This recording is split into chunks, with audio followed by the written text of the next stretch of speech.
Okay, welcome to this video revision lesson focusing on Lord Byron's poem When We Two Parted, which features on the love and relationships anthology. Right, bit of context. Byron was a leading romantic poet, notorious for his scandalous affairs, once described as mad, bad and dangerous to know.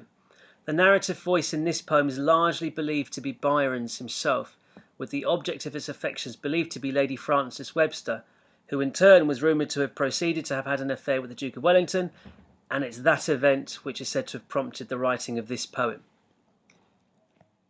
Okay, it's about an affair he was alleged to have had with a married woman, Lady Frances Webster, who went on to have a further affair with the Duke of Wellington. The tone is quite bitter and angry. The title refers to the painful moment the affair ended and speaks directly to the woman, when we two parted. Themes include secrecy, forbidden love, regret, anger, loss. Okay, form, structure, language are the key three areas that the examiner is going to be looking for you to explore in your answer, and within that then the kind of buzz phrase is method and meaning. So identifying poetic devices used, that's in the method, but then exploring the effect, the impact of these devices, so that's the meaning. I'll show you what I mean here. So the form, so the poem consists of 4 8-line stanzas and has an ABAB rhyme scheme. There's your method. What does that mean? What inference can you make from that? Well, so this possibly reflects how he wishes they were still together, because it's that regular, unchanging structure. Or how his feelings have not changed despite the passage of time. The structure, the poem constantly switches between the past and the present, yet his feelings remain the same. So there's your method and meaning. Repetition of silence and tears at the beginning and end reflects this. So repetition is your method, the impact. Combination of end stops and enjambment, possibly mirroring this ebbing and flowing of the speaker's emotions. A method and meaning. An observation on the language and imagery. The poet uses a semantic field of death. For example, pale, sever, sorrow, knell, grieve, emphasizing the death and loss of the relationship. The negative imagery used here reflects the angry mood of the poem. Sever, cold touch, deceive. Okay, so let me get the annotations up as I squint at the screen.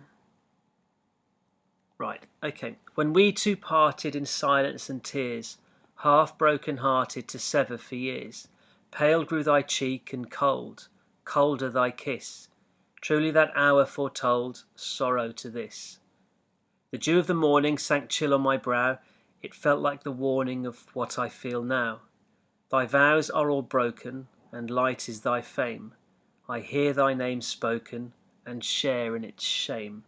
Okay, so when we two parted, this repetition of the title and in the past tense and directly addressing the woman suggests it's a painful separation. In silence and tears, do they have nothing further to say to each other, or was their relationship secret? I'm ignoring the misspelling of there. I should be correcting that. Okay. So what's the silence? Multiple interpretations of silence and tears.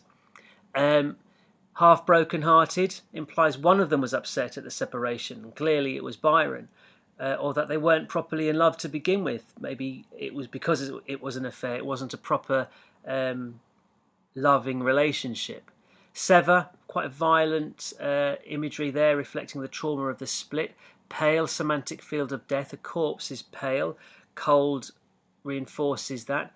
Colder thy kiss, that alliteration there, cold and colder, emphasizing his pain. Truly that hour foretold sorrow to this. Enjambment linking the past to the present. That hour, whenever they split up, sorrow to this. I'm still feeling suffering the consequences of that now. The dew of the morning sank chill, reflects the lack of warmth in their relationship. That kind of negative imagery as well, or bleak. It felt like the warning of what I feel now. Again, enjambment linking the past to the present. Vows are all broken, echoes opening stanza, broken-hearted. And light is thy fame. Here's her name spoken in connection to another affair. Her reputation is damaged, and he shares in this. The sibilance here reflecting the secrecy. He can't speak about his shame though. He's got to internalize it. Okay, and the final 2 stanzas. Okay. They name thee before me, and knell in mine ear. A shudder comes over me. Why wert thou so dear? They know not I knew thee, who knew thee too well. Long, long shall I rue thee, too deeply to tell. Okay, knell is a death bell calling the mourners to the church, and this is reminding him of the death of their relationship. Why wert thou so dear? Rhetorical question, cursing himself for falling so deeply for her when she didn't kind of reciprocate these feelings. Thee, repetition of direct address implying he's still preoccupied and obsessed by her. Long, long ago, repetition emphasizing the depth of pain felt and that it's still with him. In secret we met, in silence I grieve. Present tense reflecting how he's unable to move on. Semantic field of death again, grieving the death of the relationship. Adding to his anguish as he can't talk to anyone about it. He's got to keep it secret. And then with silence and tears, the poem ends as it begins. Repetition from stanza 1. He is still suffering, unable to move on. Okay, plenty of analysis there for you to take notes on and incorporate into any exam question that comes up. A brief summary of the main poetic devices used, and you need to incorporate these into any comparative analysis that you do. Stanzas, rhyme scheme, regular line length, repetition, enjambment, imagery, semantic field, pathetic fallacy, foreshadows.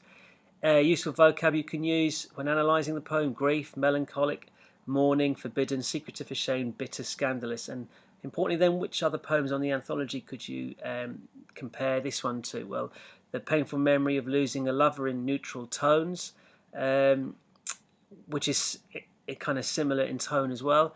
Coming to terms with the painful goodbye from walking away, or a difficult relationship as portrayed in Farmer's Bride and Porphyria's Lover.